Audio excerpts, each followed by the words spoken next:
Imagine American television without MASH. It's tough, right? That's because the show wasn't just popular.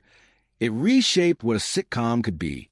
Premiering in 1972, during the final years of the Vietnam War, MASH was set in the Korean War and blended humor with heartbreak. Its quirky characters explored the absurdity of war and resilience of the human spirit. It quickly became a fan favorite. But behind the scenes, the show was constantly evolving. As it dove deeper into social commentary and complex character arcs, tensions sometimes rose. Several beloved stars eventually made the difficult choice to leave, were their exits personal, professional, or due to creative conflicts. The reasons may surprise you. Let's take a closer look at what really happened. History of MASH, a war story told with heart. There's a lot to unpack with this one. But before we get into it, let's rewind the clock and look at how this legendary series came to life. Like many other impeccable TV series, the story of MASH begins not on television, but in a book. Back in 1968, Dr. Richard Hooker, the pen name of Korean War surgeon H. Richard Hornberger, published MASH, a novel about 3 Army doctors. The novel was a fictionalized account of his time as a mobile Army surgical hospital doctor during the Korean War. And thanks to its mix of gallows humor with moments of human warmth and bitter reality, the book soon became a bestseller, catching Hollywood's attention in the process. 2 years after the book was published, director Robert Altman adapted the novel into the film MASH, a satirical black comedy that was both irreverent and sobering. The film starred Donald Sutherland as Hawkeye Pierce and Elliot Gould as Trapper John, and it struck a nerve with audiences, especially as the Vietnam War loomed large in American consciousness. The film soon became a critical and commercial success, winning the Palme d'Or and an Academy Award for Best Screenplay. But the real culture explosion came 2 years later, when CBS adapted the concept into a weekly TV show. Developed by Larry Gelbart and Gene Reynolds, the television version of MASH debuted on September 17, 1972.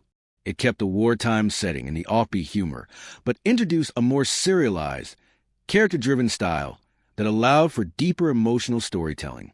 Alan Alda stepped into the role of Hawkeye Pierce and quickly became the heart of the series. Although the first season struggled with ratings, so much so that it was nearly canceled, CBS took a chance and moved it to Saturday nights. With this move, ratings soared. And so did the show's cultural impact. To many, the show also broke rules. It was the first of its kind in Hollywood, experimenting with format, using real war footage, and was even one of the first American comedies to regularly feature the sound of helicopters instead of laugh track. Alan Alda, who played Hawkeye, later became a director, writer, and creative force behind the show, pushing for more realism and emotional complexity. But as MASH matured, so did its characters, and let's just say not all the actors agreed with the new direction. Some felt their roles were shrinking or becoming caricatures. Others struggled with personal challenges or felt the urge to explore different creative paths. In general, over the 11-season run, MASH saw numerous cast changes, but through it all, it remained anchored in a singular mission: to show the cost of war through the lens of compassion, wit, and unbreakable human bonds. With this in mind, let's jump right into the first major exit from the series, an actor whose departure was so unexpected. The writers chose to kill off his character in a moment that shocked the nation: McLean Stevenson. If you ask longtime MASH fans what moment hit them the hardest, chances are they'll point to the final scene of Season 3's finale. Abyssinia, Henry. It was just one line, delivered quietly by radar, but it changed everything. Lieutenant Colonel Henry Blake's plane was shot down over the Sea of Japan. There were no survivors. That moment was groundbreaking, not just because it shocked audiences, but because it marked the first major departure of a core MASH cast member, McLean Stevenson. But how did we get there?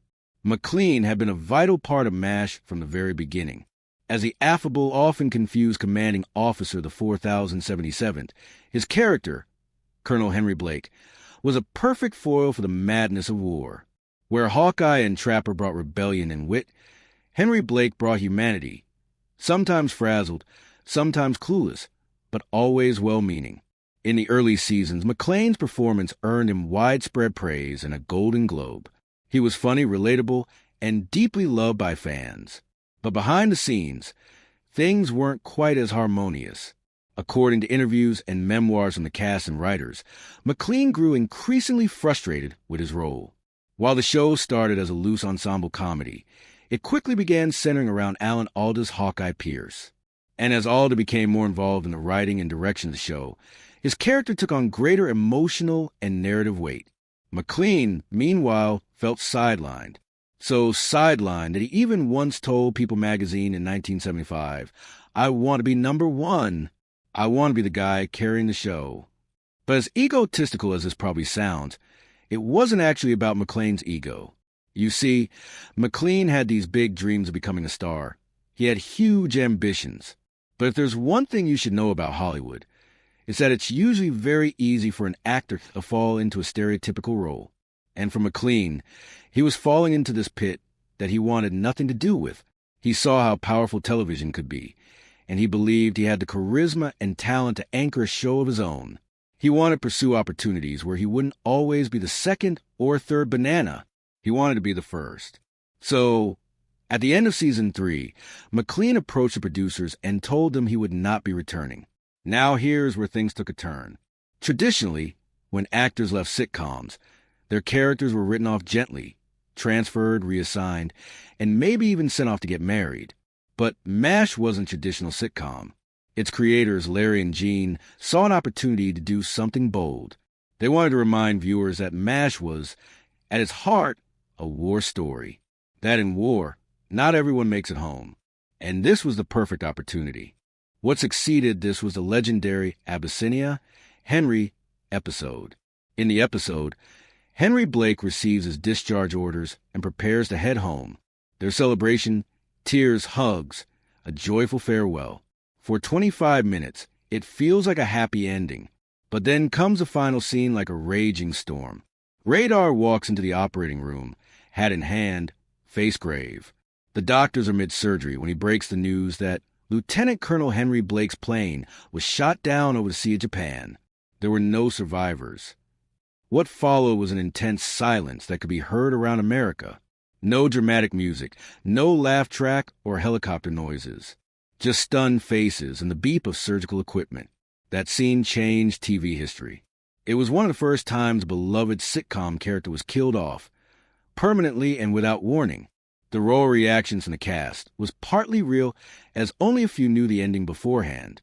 Alda later revealed that Gary Berghoff, who plays Radar, was the only actor told in advance so he could prepare. The rest of the cast was reacting genuinely in that final take. As soon as it aired, the episode generated an immediate and intense response. CBS received thousands of letters, many praising the show's honesty, others angry that such a beloved character was taken away so suddenly. Some even accused the producers of going too far. But Larry defended the decision, saying, "We wanted to say that not everybody gets to go home." And that they did. But what happened to McLean after his departure? Let's just say things weren't as rosy as he probably imagined. Granted, things were pretty great at first. He signed a lucrative deal with NBC, eager to strike out on his own. He then moved on to star in McLean Stevenson Show, a family sitcom built around his affable charm. He appeared to be charting out his own terms and making a name for himself in the industry, but it was short-lived. His show was canceled after just one season, and a second attempt, with the show Hello, Larry, fared even worse. Despite high hopes and heavy promotion, the show was critically panned and became a running joke in later years. In retrospect, McLean would come to regret leaving MASH. In a 1983 interview with the Los Angeles Times, he admitted, "I took myself out of the game." It wasn't just that his new shows flopped. It was more so the realization that MASH was a once-in-a-lifetime experience. The cast, the writing, the impact. It was lightning in a bottle. Some of his co-stars, like Alda and Loretta Swit, expressed sadness about his departure, but they also understood his desire to branch out. Others quietly wondered if he had been too quick to walk away from something special. Despite his regrets, McLean continued working in television and made occasional guest appearances on other shows. And here's where things get even more unusual. Wayne's contract with the show was never formally signed, meaning all along he'd been working on a handshake deal. This meant that when the producers threatened to sue him for breach of contract, they had no legal footing as he hadn't broken anything. He had simply walked away from a show he no longer believed was giving his character the space to grow. His departure was abrupt, and it left the writers scrambling. As a result, they had to rework the opening of Season 4, explaining in the first episode that Trapper John had been discharged while Hawkeye was on leave. The reaction from the audience was brutal. First, Henry and now Trapper? Was this even real? To make matters worse, there was no farewell scene for him, no hospital party, and most importantly, no heartfelt goodbye. With the producers scrambling to do damage control, in Wayne's place came Mike Farrell as B.J. Honeycutt, a character written to be more grounded, emotionally complex, and perhaps less rebellious than Trapper. With this change, the dynamic of the show shifted immediately. Gone was the buddy comedy edge, and it was a softer, more introspective version of the show. But here's the irony. MASH actually grew deeper and arguably better in Trapper's absence. Although many still argue that they prefer the earlier seasons, for us, we'd say the opposite. Wayne, meanwhile, didn't disappear from the spotlight. After MASH, he appeared in TV shows and films, but eventually took an entirely different path, becoming a successful financial investor and commentator. Wayne was smart, very smart. He had studied history at Princeton and later built a career on Wall Street. In fact, by the 1990s, he was a regular panelist on Fox News cash-in discussing economics and policy. He made millions not from acting but from savvy investing. Still, he never completely walked away from Hollywood. He did a few TV movies, took on a couple of recurring roles, and even joked about his time on MASH in later interviews.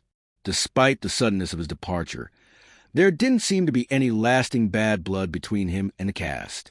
In fact, Aldo once said, "Wayne is one of the smartest people I've ever worked with. I missed him a lot when he left." That friendship remained intact. And when Wayne passed away in 2015 at the age of 82, Aldo tweeted, "He was smart, funny, curious, and dedicated. We made a pact to give each other a hard time for the rest of our lives, and I'm sorry we won't have the chance." Although Wayne left MASH at the height of its early popularity, without fanfare or applause, he's still remembered with affection by fans who loved Trapper's playful grin and easygoing charm. We've been all about how all of these actors left to pursue other paths. But how about those who left because the series was so emotionally challenging? Gary Berghoff. It's ironic, considering he was a heart of the team, but Gary Berghoff didn't leave MASH with fanfare or celebration. He left quietly, painfully, and for reasons far deeper than most people ever realized. To fans, Gary was Radar O'Reilly, the wide-eyed company clerk with uncanny intuition, a teddy bear under one arm and the war under the other. Radar could hear helicopters before anyone else. He had a sweet, almost childlike innocence that softened the harshness of the battlefield.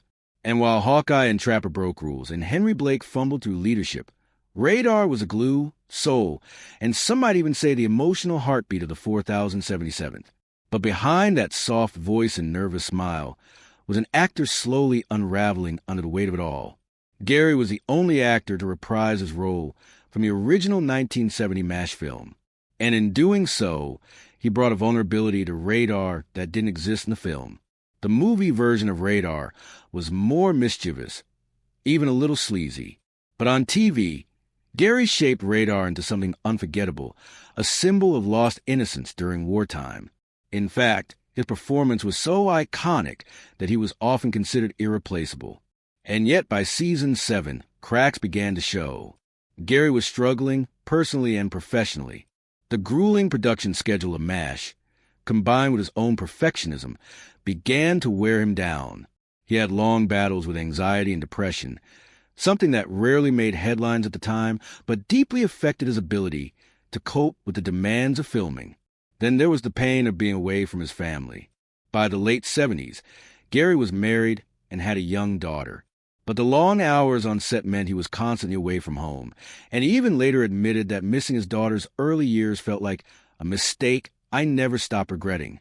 In a 2018 interview, co-star Mike Farrell recalled, Gary had emotional problems. He always felt that he wasn't getting the attention or appreciation he deserved. But I think he underestimated how much we all respected him. There were also contractual disputes stemming from the fact that Gary wanted better pay, more flexibility, and less screen time so he could manage his personal life. The producers, aware of how central Radar was to the show, tried to accommodate him as best they could. At one point, Gary was even granted more time off and fewer appearances per season, but it wasn't enough for him. Emotionally, he was done. And so, in Season 8, he made the difficult decision to leave MASH for good. But this time, unlike Wayne, the show didn't let him slip away quietly. Radar got a 2-part farewell episode titled Goodbye, Radar, one of the most heart-wrenching storylines in the series. In it, Radar returns from leave to discover the 4077 falling apart in his absence. At first, he tries to fix everything, just like always, but in the end, he realizes it's time to move on. His mother needs him back home. His community farm is in trouble. And perhaps Radar has finally grown up. The final scene of the episode is nearly silent, just Radar, walking away, silhouetted against the Korean sky, his teddy bear left behind on Hawkeye's bunk. That moment was as emotional as it was touching, and it said everything the show couldn't put words to. And the audience felt that loss because watching him leave felt like saying goodbye to our own innocence. After MASH, Gary took a long break from acting. He made a few appearances, including a short-lived spin-off called Walter, where Radar became the rookie cop, but it didn't quite take off. Eventually, he chose to step away from Hollywood altogether, instead devoting himself to painting, wildlife conservation, and inventing. Yes, you heard right, inventing. He held several patents, including one for a fishing tackle system. His love for nature soon became a refuge and a way to heal from the pressures of fame and the emotional toll MASH had taken on him. Gary would later explain that he left for 2 reasons: my family and burnout. I wanted to pick up the pieces of my life. And who could blame him? Today, Gary lives a quiet life. He doesn't do many interviews. He doesn't chase the spotlight. But every now and then, fans will spot him at a convention or read a rare quote, and they remember the kid with the soft heart and the big ears who could hear choppers before anyone else. Now, let's move on to a man who played one of TV's most hilarious villains, Larry Linville. It's hard to imagine early MASH without Frank Burns, the rigid, petty, and hopelessly self-important character. Played to perfection by Larry Linville, Major Burns was a character audiences loved to hate. His sycophantic obsession with rules, his secret affair with Major Houlihan, and his deep inferiority complex made him the perfect comic foil to Hawkeye and Trapper. But as the show matured, Frank's one-note villainy began to stand out, and not in a good way. While other characters deepened, Frank remained stuck in a loop. His insecurities never evolved, and his prejudices were never challenged. And Larry, an actor with far more range than he was allowed to show, started to feel the strain. By the end of Season 5, Larry made a bold decision.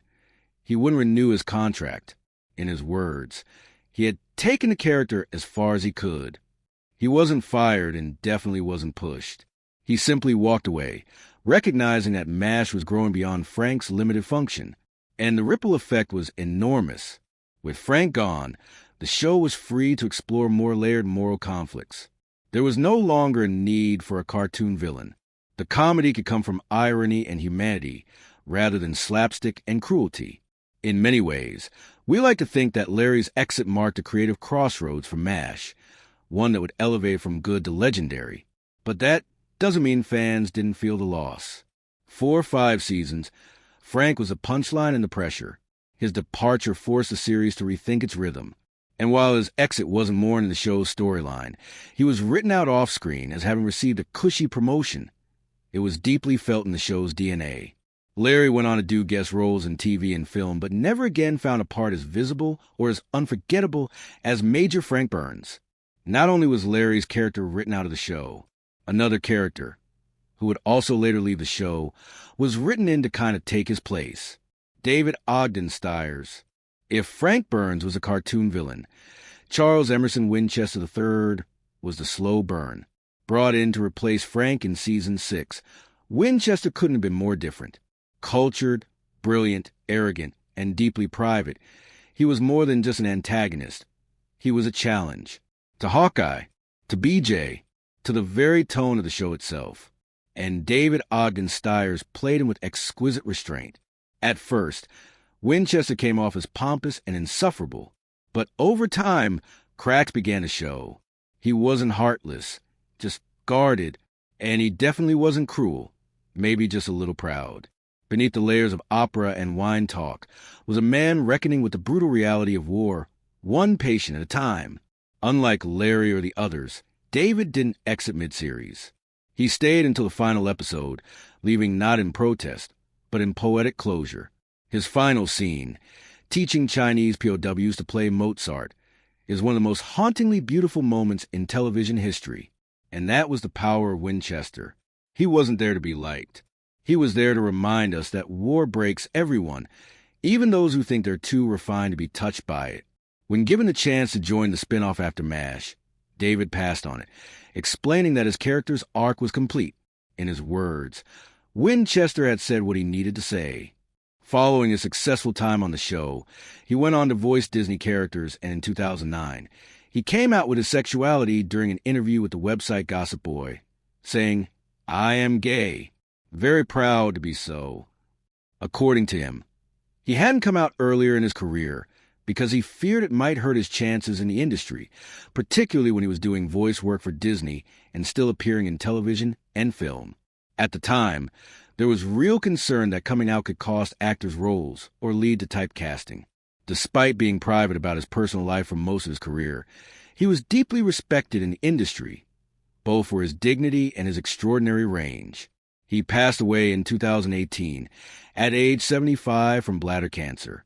Still, his legacy remains not only in his performances, but also in the quiet courage it took to live his truth on his own terms. The women of MAS*H. But we can't wrap this video up without some honorary mentions. Although the women in this show typically played background and supporting characters, their roles were pivotal to the development of the show's tone.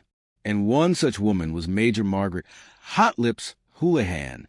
In a war zone filled with men cracking jokes to keep the darkness at bay, the women of MASH had a tougher job, being seen. And no woman faced a steeper climb or a more remarkable transformation than Major Margaret Hot Lips Houlihan, played by Loretta Swit. When MASH began, Margaret was written as the punchline. Her nickname said it all, Hot Lips, a reference to a gag in the original film. She was strict by the book and often the object of ridicule. But Loretta refused to let Margaret stay in that box. With every season, she infused the character with intelligence, strength, and vulnerability.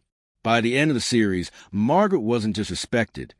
She was fully realized, complex, and quietly revolutionary. Loretta once said in an interview, "I wanted her to be a woman of substance." And she was. Margaret became a decorated officer, a skilled head nurse, and one of the few characters who openly questioned the war's cruelty while still doing her job with unshakable precision. Interestingly, while many male actors left MASH*, Loretta stayed for all 11 seasons. She was one of only 4 actors to appear in both the pilot and the finale, while recurring female characters like Lieutenant Ginger Bayless or Nurse Cutler came and went. Margaret stayed and evolved. In a show where war stripped everyone down to their barest selves, Margaret stood tall. And thanks to Loretta's persistence, the only woman in the opening credits made sure the boys didn't carry the show alone. What actors did we miss? Tell us in the comments below. Thanks for watching. To enjoy more exciting videos, click play on the video on your screen. And don't forget to like, subscribe, and hit the bell so you get notified when a new video drops.